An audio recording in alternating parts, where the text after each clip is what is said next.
রাইতের বেলা কাপড় ধুইতে হয় মানুষের শরমে, রোদ নাই কিচ্ছু নাই, বাতাস করে কাপড় শুকাইতে হয়, প্যান চালাইতাম পারি না।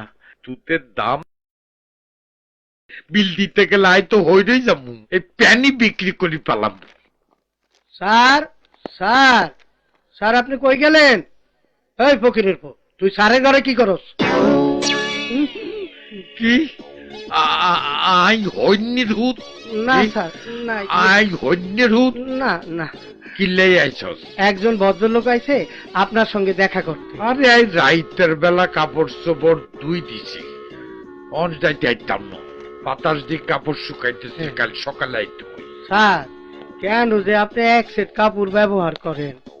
আপনার তো মেলা টাকা পয়সা, এক ড্রেস পরে ঘুরে বেড়ান, আর একটা ড্রেস কিনতে পারেন না। আই জিকে তুই কি হর করলি? মুসলমানকে প্যান্ট শার্ট পরে কবরে যায়নি, কাপড়ের কাপড় হিন্দি যায়। আমি এক কাপড় পিন্দি চলতেছি, দাউনের সময় কাপড়ের কাপড় হিন্দি যাব। আমি জীবিত থেকেও মৃত। ইন্না লিল্লাহ।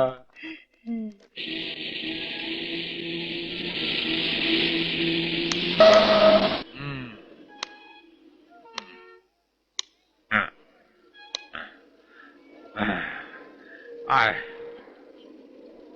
স্যার বাজার এইদিকে, বইনের বাড়ি যাইবেন, কিছু মিষ্টি উষ্টি নিবেন না? হ্যাঁ কি কইলি? মিষ্টি। একটা সুপর দি কেন? দত কটা ফালাই দিও। এতদিন আর লগে চলস, তুই জানোস না একটা টিয়া খরচ করতে আর ভীষণ কষ্ট হয়। জি জি একটা টিয়া আর বুকের রক্ত। জি জি। বইনের জন্য কি নিতে হয় আর কেমন করে নিতে হয় সেটা আমি জানি। মাত বরি মারো কেন? না। চল। জি। এতক্ষণ আইডলাম, কোনো দিকে কোনো চ্যাম্পল পাইতেছি না।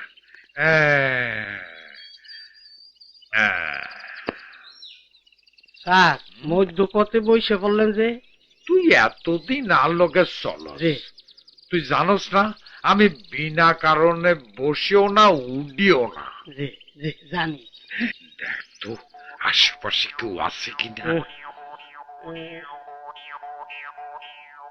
এই একটা বাছুর আর একটা গরু ছাড়া আর কিছুই দেখতেছি। আরে বেটা মানুষ তো না না, মানুষ নাই।